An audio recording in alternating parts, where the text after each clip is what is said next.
أعوذ بالله من الشيطان الرجيم بسم الله الرحمن الرحيم لا يكلف الله نفسا إلا وسعها قال النبي صلى الله عليه وسلم من لم يرحم الناس لا يرحمه الله وقال النبي صلى الله عليه وسلم الظلم ظلمات يوم القيامة أو كما قال عليه الصلاة والسلام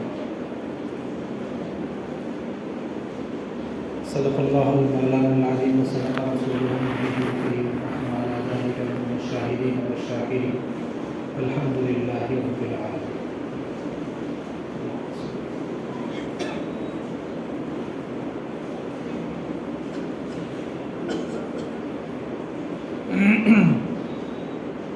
گزشتہ جمعہ یہ بات چل رہی تھی کہ جو بھی کام اللہ رب العزت کے نزدیک کیا جاتا ہے بندے کی طرف سے وہ نبی کے راستے سے ہو کر جانا پڑے گا تبھی وہ قبول ہوگا. اس کے اندر ماہ محرم کے سلسلے میں کچھ باتیں بھی بتائی گئی تھی کہ نبی نے اس مہینے میں کیا کرنے کا حکم فرمایا اور لوگوں نے اس کے اندر کیا چیزیں اور رسومات ایجاد کی، یہ چیزیں بھی بتائی گئی تھی مختصر کی انداز میں. یہ بات آپ ذہن نشین کر لیں کہ آپ دنیا میں کتنا بھی اچھا کام کر لیں تو اللہ رب العزت فرما رہے ہیں اگر وہ نبی کے راستے سے ہو کر نہیں آئے گا تو میں دنیا میں اس کا بدلہ دے دوں گا، آخرت میں وہ اس کا حقدار نہیں ہوگا. مثال کے طور پر آپ اس مثال کو اچھا سا سمجھ سکتے ہیں. ایک حکومتی آدمی ہے جو اچھا کام کر رہا ہے، مثال کے طور پر غریبوں کی مدد کرتا ہے، مسافروں کی مدد کرتا ہے، یتیموں کی مدد کرتا ہے، مفت علاج کے لیے ہاسپٹل وغیرہ اس نے کھول رکھے ہیں اور راستہ چلنے والوں کے لیے کھانے کا انتظام کر رکھا ہے. یہ ساری چیزیں ہیں. اگر یہ اللہ رب العزت کے شرط کے مطابق اگر نہیں اترتا، اگر یہ دنیاوی اعتبار سے انسانیت والا کام کرتا ہے تو اللہ رب العزت اس کو دنیا میں بدلہ دے گا. جو اللہ رب العزت کے وعدے ہیں خدمت کے، ہمدردی کے، عاجزی کے ساتھ پیش آنے کے، اخلاق کے ساتھ پیش آنے کے، یہ جو وعدے آخرت میں کیے گئے ہیں یہ تو ایمان والے کے لیے ہے جو نبی کے راستے سے ہو کر آئے. اگر وہ صرف نبی کے راستے سے ہٹ کر یہ کام کرتا ہے دنیا میں رہ کر انسانیت والے کام، تو اللہ رب العزت اس کو دنیا میں بدلا دے. مثال کے طور پر آپ اس کو اس مثال سے سمجھ سکتے ہیں. ایک بادشاہ ہے، بہت اچھے کام کرتا ہے، لوگوں کے ساتھ اچھی ہمدردی کرتا ہے، سارے لوگوں کے معاملے صحیح انصاف کے ساتھ حل کرتا ہے، ساری چیزیں کرتا ہے. تو جب اس کا مرنے کا وقت قریب آیا، مثال کے طور پر اس کے دل میں خواہش پیدا ہوئی کہ میں مچھلی کھانا چاہتا ہوں. چونکہ وہاں پر اس وقت مچھلی ملنے کا موسم نہیں تھا. کیا کیا جائے؟ وزیر وغیرہ پورے پریشان ہو گئے کہ بادشاہ کا آرڈر ہے کہ بھئی مچھلی کھانے کو بھی کہاں ہے، کیا کریں؟ تو اس وقت بڑی تلاش کی گئی، ادھر ہو گیا ادھر ہو گیا. غالباً بنی اسرائیل کا یہ واقعہ بھی اسرائیلی واقعہ ہے. تو فرشتوں کو اللہ رب العزت نے حکم دیا کہ اس کے احاطے میں، اس کے علاقے میں جو تالاب ہے وہاں لے جا کر آپ مچھلی ڈالیں. تو فرشتے کہنے لگے اے اللہ،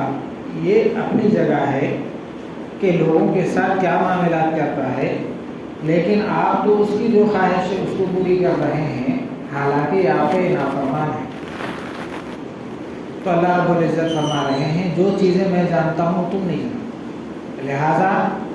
میں جو بتایا ہوں آپ کو وہ کام کرنا ہے. تو فرشتوں نے لے جا کر مچھلی ڈال دی. بہرحال اسی زمانے کا واقعہ ہے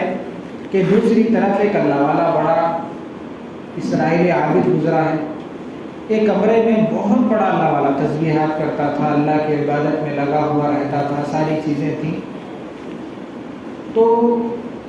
اس کا آخری وقت آیا، بڑا بیمار ہوا، سخت بیمار ہو گیا. اب اس کو چلنے کے لیے، ہٹنے کے لیے، سرکنے کے لیے اس کے اندر طاقت بھی نہیں، لیکن بڑا پریشان ہے. پانی کی سخت پیاس لگی. قریب میں پانی کا گھڑا رکھا ہوا ہے، گھر میں کوئی خادم نہیں ہے، خدمت کرنے والا نہیں. کیا کیا جائے؟ تو آہستہ آہستہ آہستہ گھڑے کی طرف ہٹ رہا. جب وہ گھڑے کے قریب آ گیا تو اللہ رب العزت فرشتوں کو حکم دے رہے ہیں کہ بھئی جاؤ اور وہ گھڑے کا جو پانی ہے اس کو ڈال دو اور وہ گھڑے کو پھوڑ دو. فرشتے کہہ رہے ہیں اے اللہ، یہ تو بڑا عابد ہے، زاہد ہے، تیری عبادت میں اپنی زندگی گزار رہا ہے اور اس کا کوئی خدمت کرنے والا نہیں ہے. تو اللہ رب العزت فرما رہے ہیں میں جو جانتا ہوں تم نہیں جانتا، میرا حکم ہے کر دو. لہٰذا وہ کیا کہ فرشتے آ کر گھڑا پھوڑ دیے. جیسا وہ پانی لینے کے لیے قریب آ گیا، ہاتھ جیسا لگایا، پھر مٹکا گر کر پھوڑ گیا. پیاس سخت ہے، بیمار سخت ہے، کوئی خادم نہیں ہے، لیکن پانی پینے کے لیے جب وہ قریب گزرا تو پانی بھی گر گیا. تو اس وقت فرشتوں نے عرض کیا کہ اے اللہ، جو نافرمان ہے تو دنیا میں اس کو کھلا رہا پلا رہا، جو تو نافرمان ہے اس کو تو دنیا میں کھلا رہا پلا رہا، اور جو تیرا فرما بردار عبادت گزار ہے اور اس کو آزمائشوں کے راستے سے اور تکالیف کی مصیبتوں کے راستے سے گزار کر رہا. تو اللہ رب العزت فرما رہے ہیں وہ جو بادشاہ جو نافرمان ہے، میں اس کے خواہش کو اور اس کے چیزوں کو اس لیے دنیا میں پورا کر رہا ہوں چونکہ وہ میرا ماننے والا نہیں ہے، میرے نبی کے راستے سے نہیں آتا. تو میں یہ چاہتا ہوں کہ جب وہ میرے پاس آئے تو کوئی نیک عمل وہ میرے پاس لے کر نہیں آئے. ساری دنیا میں جو خواہشات ہیں وہ دنیا میں ہی اس کے پورے ہو جائے. جب وہ میرے پاس آئے تو مکمل طور پر وہ گنہگار ہو کر آئے. اور یہ جو بندہ نیک ہے اس کے ذمے کچھ گناہ رہ گئے تھے، تو میں یہ چاہتا تھا کہ جب یہ میری عبادت میں زندگی بھر رہا تو میں یہ چاہتا تھا کہ یہ میرے پاس پاک صاف ہو کر آئے. تو اس کے ذمے جو گناہ تھے میں نے موت کے قریب میں اس کو وہ پانی کی پیاس لگا کر وہ تکلیف کو جو بڑھایا ہے، تو وہ جو گناہ تھے اسی ذریعے سے میں اس کو وہاں دنیا میں مٹایا. تو آپ اس مثال سے اچھی طرح سمجھ سکتے ہیں کہ جب اللہ رب العزت کے ماننے والوں کے اوپر اور نبی کے احکام کے ماننے والے اور چلنے والوں کے اوپر جو تکالیف اور مصیبتیں آتی ہیں تو اللہ رب العزت یہ نہیں ہے کہ اللہ رب العزت ہم پر رحم نہیں کر رہا، کرم نہیں کر رہا، ایسا نہیں ہے، بلکہ اللہ رب العزت فرما رہے ہیں میں تم کو اپنے پاس جب بلانا چاہتا ہوں تو میرے پاس پاک اور صاف ہو کر آئے. دیکھو اللہ کا قانون یہ نہیں ہے کہ اللہ اگر اچھے کام کرے تو بخش دے، برے کام کرے تو پکڑ میں لا لے.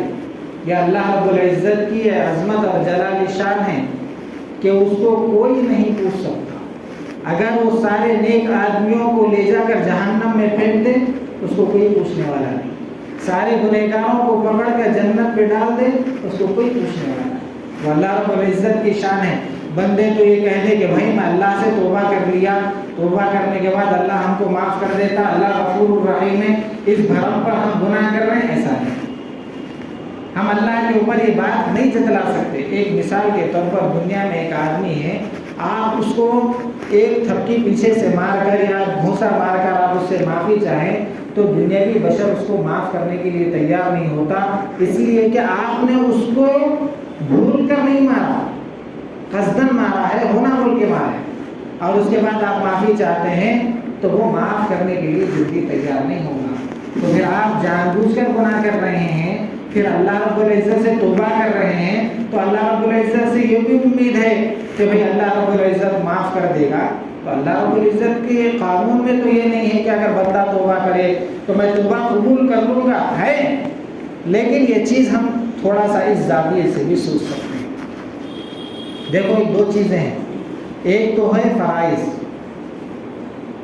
جس کو کسی سے بھی کمپیئر نہیں کر سکتے، یعنی عبادات جو چیزیں ہیں، مثال کے طور پر ہے زکوٰۃ ہے، حج ہے، نماز ہے، روزہ ہے، یہ ساری چیزیں ہیں، اس میں تو کوئی کسی کی چیزیں نہیں کر سکتے. لیکن دوسری چیز ہے دوسروں کے ساتھ مدد، ہمدردی، غمگساری۔ بندے کا تعلق اس معاملات میں اللہ رب العزت سے، اور جو غمگساری، ہمدردی وغیرہ میں ہے کہ بندے کا تعلق بندوں سے، سمجھ رہے ہیں بات کو؟ تو اس معاملات میں اگر بندہ اگر کچھ کوتاہی کرتا ہے تو اللہ رب العزت، بھائی وہ تو بڑی شان والے ہیں، معاف کرنے کے لیے تیار بیٹھے ہیں، لیکن اللہ رب العزت فرما رہے ہیں کہ اگر بندوں کے ساتھ جو معاملات ہیں، حقوق ہیں، اللہ رب العزت وہاں پر سب سے زیادہ اس چیز کو پسند کرتے ہیں کہ جو بندوں کے ساتھ ہمدردی کا معاملہ کرتا ہے، ان کے ساتھ غم میں شریک ہو رہا، ان کے ساتھ درد میں شریک ہو رہا، تو اللہ رب العزت کو یہ چیزیں بہت پسند آتے ہیں۔ عبادات کے بعد، عبادات تو کسی سے کمپیئر کر ہی نہیں سکتے آپ، عبادات کے بعد معاملات یعنی بندوں کے ساتھ جو تعلقات والی چیزیں ہیں، تو اللہ رب العزت یہ فرما رہے ہیں، اسی وجہ سے فرما رہے ہیں کہ بندوں کے ساتھ اگر کوئی ہمدردی اور غمگساری کا معاملہ کرتا ہے تو اللہ رب العزت فرما رہے ہیں کہ اگر وہ وہاں پر اس طرح کا معاملہ کر رہا ہے تو میں پھر اس کے ساتھ وہاں پر اسی طرح کا معاملہ کروں گا۔ اسی کو حدیث میں فرمایا گیا ہے کہ جو آدمی زمین والوں پر رحم کرتا ہے، چاہے اس کے پڑوسی ہونے کے اعتبار سے ہو، رحم کر رہا ہے، اس کے ساتھ اچھائی کا برتاؤ کر رہا ہے، آپ سفر کر رہے ہیں، آپ کا ساتھ والا ہے، آپ کام کر رہے ہیں، آپ کے ساتھ کاروبار والا ہے، اس کے ساتھ اچھے اخلاق کا مظاہرہ کر رہے ہیں، ہمدردی کا معاملہ کر رہے ہیں، آپ کے ماتحتی میں رہنے والا ہے، اس کے ساتھ آپ اچھے بول رہے ہیں، تو اس کے ذریعے سے آپ کے زبان سے، آپ کے اچھے اعمال سے، آپ کے اچھے اخلاق سے جو اس کا دل خوش ہو رہا ہے اور جو تکلیف آپ کی طرف سے پہنچنے والی ہے وہ نہیں پہنچتی ہے، تو اللہ رب العزت فرما رہے ہیں یہ معاملہ میرے نزدیک سب سے زیادہ معتبر ہے، یہ معاملہ میرے نزدیک سب سے زیادہ معتبر ہے کہ میں سب سے زیادہ اس معاملے کو بندوں کے ساتھ ہمدردی کرنے والوں کو پسند کرتا ہوں۔ اب جب یہاں یہ بندہ کرتا ہے بندوں کے ساتھ، تو پھر میں اس کے ساتھ ہمدردی کا اور ستاری کا، بخشنے کا اور گناہوں کے چھپانے کا، ساری چیزوں کا معاملہ پھر میں آخرت میں کروں۔ دیکھو ایک آدمی ہے، مولانا ہم دنیا میں رہ رہے ہیں، ساری چیزیں ہو رہی، گناہ ہو رہا، ساری چیزیں ہو رہی، پھر کیسا ہے؟ تو کہا کہ اللہ رب العزت کو یہ بندہ بھی پسند ہے جو گناہ ہونے کے بعد توبہ کر لے۔ یہاں تک کہ رسول اللہ صلی اللہ علیہ وسلم نے حدیث میں مثال بھی دی ہے، اس طرح مثال دی ہے کہ ایک آدمی ہے جنگل میں جا رہا، اونٹ ہے، جنگل میں پہنچ گیا، آس پاس میں کوئی جھاڑی نہیں، سبزی نہیں، کوئی چیز نہیں، اب جنگل میں جا رہا ہے، اچانک یہ کیا کرا کہ بھائی اونٹ کے اوپر سامان ہے، ساری چیزیں ہیں، چلو تھوڑی دیر آرام کر لیتے ہیں، تھک گئے، آرام کر لیتے ہیں، تھک گئے۔ تھکنے کے بعد جب وہ سو گیا، ایک درخت کے نیچے سو گیا، جب آنکھ کھلی تو دیکھا اونٹ غائب۔ کیا کرنا بھی، کوئی چیز ہے نہیں، ریگستانی مسئلہ ہے، کوئی دور تک کوئی چیز نظر نہیں آ رہی، کیا کیا جائے؟ بس کچھ بھی نہیں ہے، موت کا انتظار کرو۔ اسی سوچ و بچار میں، فکر و غم میں وہ پھر آنکھ لگ گئی۔ حدیث میں اللہ کے رسول نے مثال دی، اسی سوچ و بچار میں اس کی آنکھ لگ گئی۔ پھر تھوڑی دیر کے بعد آنکھ کھلی تو دیکھا کہ اونٹ سامنے ہے، تو وہ خوشی کے مارے اتنا خوش ہو گیا تو اس کے زبان سے الفاظ نکل رہے ہیں، کیا نکل رہے ہیں؟ تو میرا بندہ، میں تیرا رب ہوں، بول کے الفاظ نکل۔ اتنا خوش ہو رہا بندہ کہ میں تیرا رب ہوں، تو میرا بندہ ہے، اے اللہ تیرا شکر ہے، میں تیرا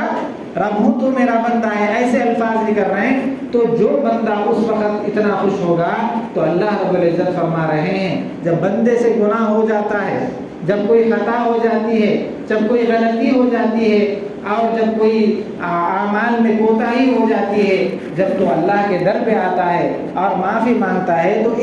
جو بندہ خوش ہو رہا ہے، اس بندے سے زیادہ اللہ رب العزت اس سے زیادہ خوشی کا اظہار کرتے ہیں بندے سے۔ وہ جو بندے کو کتنی خوشی ہوئی، اس سے زیادہ خوشی اللہ رب العزت کو ہوئی۔ تو یہ کب آتا ہے؟ یہ چیز اس وقت آتی جب دل میں خوف پیدا ہو،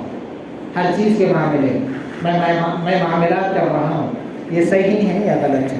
تجارت کے اندر یہ صحیح ہیں یا غلط ہیں، حقوق میں ادا کر رہا ہوں یہ میرے صحیح ہیں غلط ہیں، اور کسی کے ساتھ دینا دینے کا مسئلہ ہے یہ صحیح ہے یا غلط ہے، یا کوئی میرے ماتحت ہیں میں ان کے ساتھ کیسا معاملہ کر رہا ہوں یہ صحیح ہے یا غلط ہے، یہ ساری چیزیں نبی علیہ السلام نے امت کو تعلیم دی ہیں کہ کس طرح زندگی گزارا جائے۔ یہ ساری باتیں بتائی ہیں، اگر آدمی اس کے اوپر عمل کرے گا، یہ خوف اگر آدمی کو اندر پیدا ہوگا اور 2 آنسو گریں گے تو اللہ رب العزت ساری خطائیں معاف کریں گے۔ اللہ رب العزت فرما رہے ہیں میرے نزدیک سب سے زیادہ معزز اور مقرب چیز بتاؤں، جہنم کی آگ جہنم کی آگ کو کوئی چیز نہیں بجھا سکتی، جہنم کی آگ کو کوئی چیز نہیں بجھا سکتی، جہنم کی آگ کو کوئی چیز نہیں بجھا سکتی سوائے اس بندے کے آنسو جو اللہ کے ڈر میں اپنے خوف سے، اللہ کے خوف سے آنسو روئے ہوں، تو وہ جو آگ کے آنسو نکل رہے ہیں وہ آنسو جہنم کے آگ کو بجھا سکتے۔ اللہ رب العزت فرمائے دل میں خوف پیدا ہو، اللہ رب العزت نے ہر چیز کا توڑ بتایا اپنے نبی کے طریقے سے، ہر چیز کا توڑ بتایا ایسا کرو ایسا کرو، یہاں تک کہ فرمایا اگر کوئی گناہ ہو جائے اور آ کر وہ آنسو بہا رہا ہے، بندوں سے حقوق کے معاملات میں نہیں، بندوں سے حقوق کے جو معاملات ہیں، بندوں سے جو لینا دینا ہے وہ تو بندوں سے معافی کرانا ہے، معاف کر لینا دینا میں، اور اللہ کے معاملات میں جو اعمال میں اور نبی کے طریقے میں جو کوتاہی ہو رہی ہے وہ اللہ رب العزت سے معافی مانگ لے۔ بندوں کے جو معاملات ہیں بندوں سے معافی طلبی کرنا، کسی سے قرض لیا اللہ سے معافی چاہے تو معاف نہیں ہوتا، سمجھ رہے ہیں، حرام کھا لیا توبہ کرا معاف ہو جاتا، بات سمجھ رہے ہیں بات کو میری موٹی، یہ بندے کا تعلق اللہ سے، کسی سے کوئی چیز چھین لیا، غضب کر لیا، چاہے مال ہو چاہے کوئی بھی چیز ہو، چوری کر لیا کوئی بھی چیز ہو، تو اللہ رب العزت کے سامنے در پہ آ کے معافی چاہے تو معاف نہیں ہوئے گا، جو چیز جہاں سے لی وہاں جاؤ لوٹاؤ معافی چاہو۔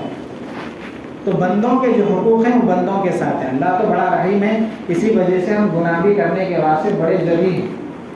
سمجھ رہے ہیں۔ دیکھیے ایک بات ہے اللہ رب العزت غفور الرحیم ہے، ایک زانی عورت کتے کو پانی پلا دی، حدیث میں ہے اللہ معاف کر دیتے، اتنے غفور الرحیم، ٹھیک ہے نا، لیکن پکڑ بھی بخشش کرتے حدیث میں، اس کے بعد وہ دوسری حدیث بھی ہے، حدیث میں ہے کہ ایک عورت نمازی ہے ساری چیزیں کر رہے وہ کر رہے ہیں، لیکن گھر میں بلی بندی بھی ہے، اس کو صحیح رزق نہیں دے رہی، تو اللہ رب العزت اس بلی کی وجہ سے اس عورت کو جہنم میں بھی ڈالے۔ پکڑ کرنے آئے تو ایسا بھی کرتے، بخشنے آئے تو بھی ایسا بخشتے، اس وجہ سے ہر وقت ڈرتے رہنا اور مانگتے رہنا۔ تو اس کا مطلب یہ نہیں ہے کہ دیکھیں بھائی آدمی کے پاس اگر مال آ گیا تو میرے پاس نعمت آ گئی، نہیں، کئی ایسے مال والے ہیں جو مال رکھ کے مال کھا نہیں سکتے، شوگر ہوا میٹھا نہیں کھا سکتے، بی پی ہوا نمک نہیں کھا سکتے، ساری چیزیں ہیں، فالج ہو گیا اولاد خدمت نہیں کر رہی، سمجھ رہے ہیں بات کو، ساری چیزیں نعمتیں دے رہے ہیں،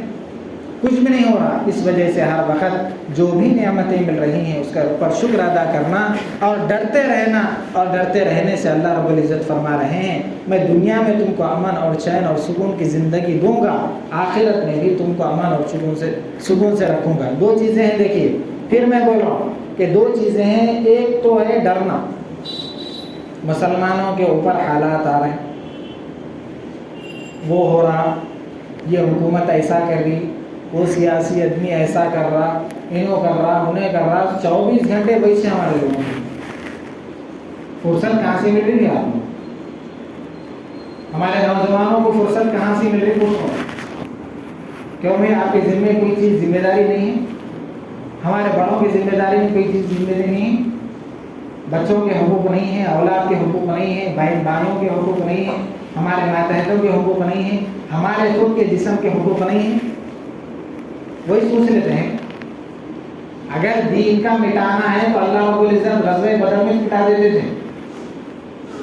300 تھے ادھر 1000 تھے مٹا دیتے تھے، لیکن اللہ رب العزت کو باقی رکھنا ہے۔ ساتھ میں یہ بھی ہو رہا ہے اگر تم عمل کر لیے تو تمہارا فائدہ ہے، تم عمل نہیں کرے تو میرا بھی نقصان نہیں ہو رہا ہے۔ اللہ اسی وجہ سے فرما رہے ہیں کہ ڈر، دیکھو ایک آدمی ہے اندھیرا ہو گیا ڈر جاتا، ٹھیک ہے، دم اچانک ہے اندھیرا ہے ٹھہر جاتا، رات میں اکیلے کو قبرستان میں جب لے جاتا نہیں جاتا، ڈر جاتا ہے، بشری تقاضا ہے۔ بیٹھے ہوئے اب اتنے پورے بیٹھے ہوئے، سانپ آ گیا تو بیٹھ دیکھو تو نہیں بیٹھتے، بیٹھ جاتے، اندھیرا ہو گیا اچانک ڈر جاتے، کوئی ایک دم اچانک کوئی چیز آ گئی ڈر جاتے۔ تو یہ ڈرنا اسلام کے اندر پکڑ والی چیز نہیں ہے، اللہ رب العزت بھی ڈرنے کے اوپر نہیں پکڑتے، تو یہ تو بشری تقاضا ہے، انسانی تقاضا ہے بھائی۔ جب اسلام کا اور ایمان کا معاملہ آ رہا ہے لیکن تمہارے دل میں خوف اور گھبراہٹ پیدا ہو رہی ہے تو اللہ رب العزت یہاں پکڑ کر دیتا ہے، یہاں پکڑ کر۔ اس وجہ سے اس فرق کو سمجھو، ایمان کا بچانا، ایمان کا بنانا ساری چیزیں ہمارے ذمے ہیں، اور کام لینا بھی اللہ کے ذمے ہے، اللہ کسی سے بھی کام لے سکتا۔ اس وجہ سے وقت ختم ہو گیا کہ دو تین چیزیں یہ ہیں کہ جو چیزیں آپ کے